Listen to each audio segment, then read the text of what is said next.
Here's what you missed in Frankenstein. So this dude, Robert Walton, is out on a ship headed to the North Pole. He has a goal in mind to be the first explorer to map out the area. Even more than that, he sees it as his destiny, as he is determined to be remembered for the rest of eternity. While he's writing letters detailing his experience to his sister Margaret, he sees in the distance this weird-looking figure which kind of looks like a man but is about twice as big as a man should be. The figure is moving so fast that they can't catch up to him, but they all chalk it up as a supremely weird thing that happens. The next day, as their giant ship gets stuck in the ice, they come across another strange sight. It's another dude, but this time it's a regular-sized man, a European who is way too cold to be out here by himself. What is he doing here? Doesn't he know only thrill-seeking adventurers come out this way? So they take him aboard and wait for him to warm up enough to tell him what's going on. "What are you doing here?" they ask. "To seek the one who fled from me," says the dude. Robert Walton likes the guy, even if he is a little weird, and sees a lot of himself in this guy. They're both driven by destiny to be the best, even apparently if it kills him. The stranger finally recovers enough to answer the big question on everybody's mind. "My fate is nearly fulfilled. Nothing can alter my destiny," the guy says, which is pretty dramatic for a dude willingly freezing to death, but that's Mary Shelley for you.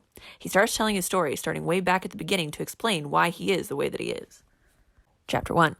Victor Frankenstein is the dude's name, and while Hollywood makes you think that Frankenstein is this big green dude with bolts coming out of his neck, he's actually a regular-sized dude with no bolts, just a flair for the overdramatic and a little too much ambition.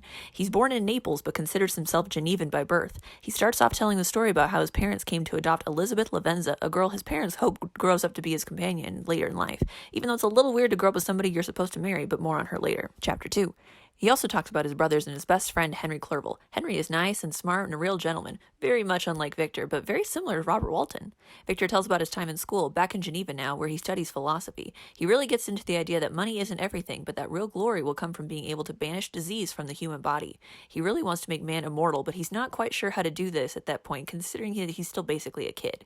When he's 15, he sees this crazy lightning strike, which absolutely demolishes this old oak tree in his yard. He sees it gets blown to smithereens, and then he knew. Lightning and the study of electricity was really where he was interested. Victor's destiny was sealed. Chapter 3. At 17, Victor goes to college, in Ingolstadt, that's in Germany. But disaster strikes, so he comes back to Geneva as fast as he can. Elizabeth catches scarlet fever, so his mother takes care of her, and Elizabeth eventually recovers. But in the process, his mother also catches it, and she isn't doing so well. Her dying wish is that Victor and Elizabeth get married and live happily ever after, and she dies peacefully. Victor is understandably upset, but this only furthers his drive from when he was younger to perfect humanity and create a world where people don't have to die of illnesses. He returns to Ingolstadt and his college and is met by his two professors, Monsieur Kremp, a grouchy old guy who's really good at science but doesn't really like Victor and thinks he's a silly kid with unachievable dreams, which he kind of is since he's basically a freshman. He also tells Victor that he has to start his work over entirely, and Victor is upset. Again. He also meets another professor, Monsieur Waldman. He's younger and has a different approach to learning. He talks about the possibility of science and unlimited powers and commanding thunders of heaven and mocking the invisible world, and Victor is hooked. Chapter 4. Victor spends the next 2 years working with Monsieur Waldman, who ends up being a mentor for Victor and encourages him to follow his wildest dreams, which turns out are probably crazier than Waldman expects.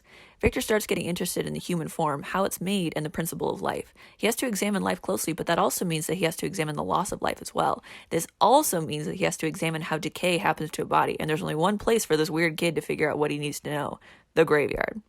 Take a second to reflect here. Hollywood likes to paint Frankenstein as a doctor or a mad scientist toiling away for hours in a lab doing extreme science. He hasn't even graduated college at this point. He's basically a dropout creeping around graveyards and bribing the caretaker to dig up the bodies on the side. And it's a lot of work. He decides that if he's going to artificially create life, it's going to be the best life that there can possibly be. It would have the biggest muscles, the tallest frame. It would be a masterpiece when he was finished with it. He single-mindedly dedicated the task, so much so that it starts to get to him, this terrible work. He starts feeling really, really bad about it, but he can't stop. He has to see this thing through until the end. It's his destiny, after all. Chapter 5. It's finally done one night around November, and while he's looking at this thing he's created, he's marveling over its beauty. Somehow he wakes the thing up, infusing it in a spark of being, and it opens its yellow eyes.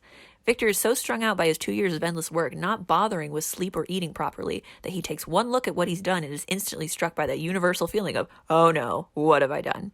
The creature lunges at him and comes toward him. Clearly this thing is out to get him, so Victor takes off out of the lab, leaving his creation totally alone. Like any other rational person after creating and abandoning a horrific creature of nightmares, Victor immediately goes to the place he knows he'll be safe from his mistakes: his bed. He starts having weird dreams, though. They start off nice, walking with Elizabeth, but then she transforms into this ultra-creepy corpse, which definitely shatters the mood. Victor wakes up to shattering glass, and who should be in his bedroom but the creature? Victor runs again, thoroughly convinced that this creature is going to kill him. He gets out as fast as he can and wanders the streets, unable to go home and face what he's done, and he's been doing for 2 whole years. Just as he's convinced that he's lost it entirely, an old friend shows up. It's Henry Clerval. "You don't look so good, my dude," says Henry. "I just need to sleep it off," says Victor. Henry escorts Victor home, even though Victor is still terrified of what he's going to find. He goes up the stairs to see if the monster is still in his bedroom. He opens the door, and the room is empty. He's so overjoyed that he's jumping around with manic delight. Henry is concerned. Victor passes out again, visions of the creature clouding his mind, and he does not regain consciousness for a very long time. Henry Clerval is the ultimate bro and takes care of Victor through this episode, even though he is still slightly confused as to what brings all of this on. When Victor finally wakes up, he is grateful for the help and is handed a mysterious letter from Elizabeth. And that's what you missed in Frankenstein.